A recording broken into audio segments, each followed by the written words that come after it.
Welcome to 20th Century Music and Arts. This is the last installment in my series on Killing Joke, and in this episode I'm going to look at the music Killing Joke made during both the 1990s and into the millennium.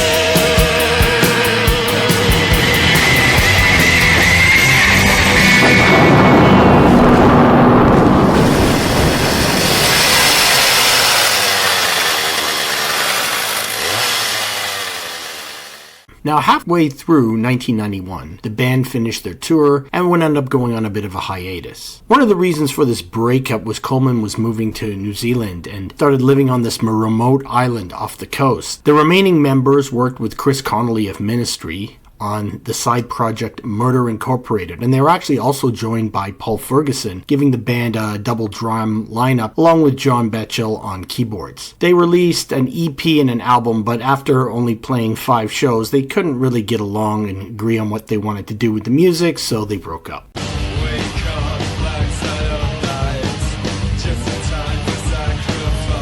Now, in 1992, a great compilation of Killing Joke's music was released called Laugh, I Nearly Bought One. I actually did buy one at the time, and it included music from the majority of the band's releases. And in the wake of that, Coleman started having conversations with the former bassist Youth. He had actually remixed the old singles War Dance and Change, and the two actually got together, and Walker started working on the next album with them. Now, they would use Jeff Dugmore on the drums, and they had other players as well. And the result would eventually be the album Pandemonium, released in July 1994. Now, this was a really aspirational album for the band, and they had embraced the industrial rock sounds of the bands that they had influenced, bands like Nine Inch Nails and Ministry. So the sound was actually very big in terms of production, but what gives this album its really unique quality is the overwhelming Middle Eastern influence in the sound. And in fact, the vocals for the first 3 tracks on the album were recorded in the King's Chamber in the Great Pyramid of Giza. And those 3 tracks, Pandemonium, Exorcism, and Millennium, really show the great merger of heavy chugging guitars, danceable rhythms, and of course Coleman's combination of rage and melody in his vocal style. You can really hear this on the chorus of the track Millennium.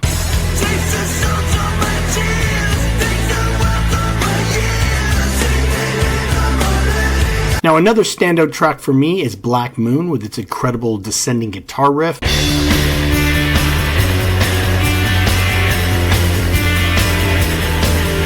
There's also the tragic song Jana, which deals with somebody getting HIV/AIDS. And the album closes with The Mathematics of Chaos, which has a techno feel to it. It's got electronic drums and stuff, but it's really got the intensity of Killing Joke. The album had several Egyptian musicians who were playing like Middle Eastern percussion and Middle Eastern melodies on a violin, and it gave the album a very rich atmosphere. You know, Pandemonium is a very solid album and ended up being the band's most successful album in terms of sales. Now, after touring for the album, Coleman, Walker, and Youth got back together to start writing the next album. Jeff Dugmore was brought back in to play drums. Youth would also produce and mix the album. Now, it was called Democracy, which was released on April 1st, 1996. Now, there's a lot of mixed feelings about this album. Some have praised the album, others finds it falls short, and including Walker and Coleman, who really did not like the way Youth mixed the album because they actually weren't there at the time when he did it. Now, the album has a real introspective feel to it and reflects the depression that Coleman was going through. And, you know, he had spent time in the deserts of Arizona, which allowed him to kind of come to terms with some of his demons. Now, in terms of the sound, it's got a lot of similarities to Pandemonium. It does feel a little bit more subdued. There's less of a Middle Eastern feel. For me, it does not really get going until the third track, Prozac People, which really has that classic dark Killing Joke sound. I also like the danceable heaviness of Aeon. There's a lot of acoustic guitar kind of throughout the album, adding a sort of specific texture to some of the songs. Intellect is like heavy guitars meets techno. It's got a great sound, and the song Absent Friends, again, has that classic Killing Joke sound. Overall, pretty good album. I don't like it as much as Pandemonium, though.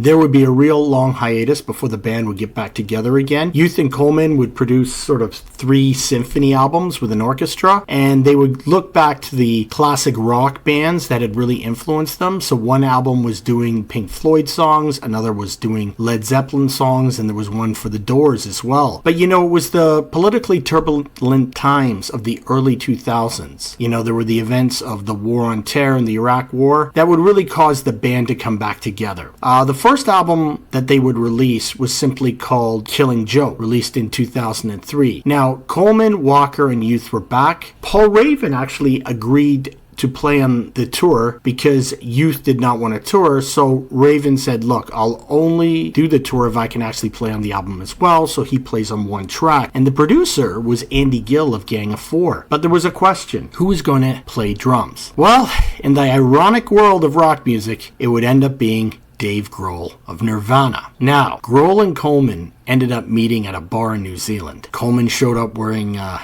dog collar and was still quite sore about the whole 80s come as you are issue. But the two would proceed to get drunk. They ended up rolling down a hill together, and Coleman, in a drunken rage, attempted to bite the ankles of 2 pro-George W. Bush Americans who were visiting New Zealand at the time. But in the middle of all that chaos, Grohl agreed to play drums on the album. So the rest of the members had already recorded everything, so Dave Grohl had to come in and do the drum tracks. Now, the album is a very solid, heavy album full of political lyrics, thick, heavy guitar, and Coleman's intense screams. Well, there is the melody that had always been part of Killing Joke's sound. The band had very much embraced the thick, distorted guitar sound of like the industrial rock and even like the metal bands that they had influenced. It's an amazing album, but the highlight track for me, hands down, is the opener, The Death and Resurrection Show.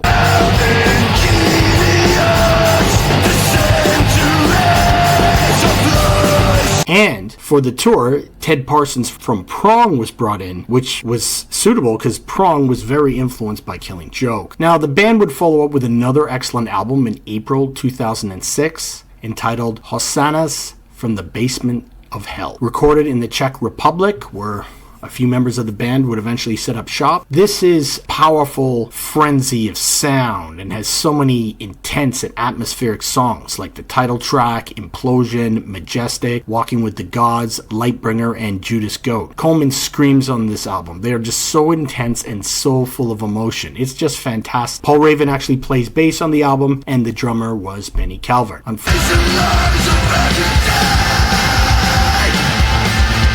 Unfortunately, Paul Raven died of a heart attack in October 2007. During the funeral, the original lineup, they were all there, and they said, you know what, let's all get back together. So Paul Ferguson, Youth, Geordie Walker, and Jazz Coleman went on to make 3 more albums. Absolute Descent in 2010, 2012 in 2012, and Pylon in 2015. There was also an EP in 2022 called Lord of Chaos.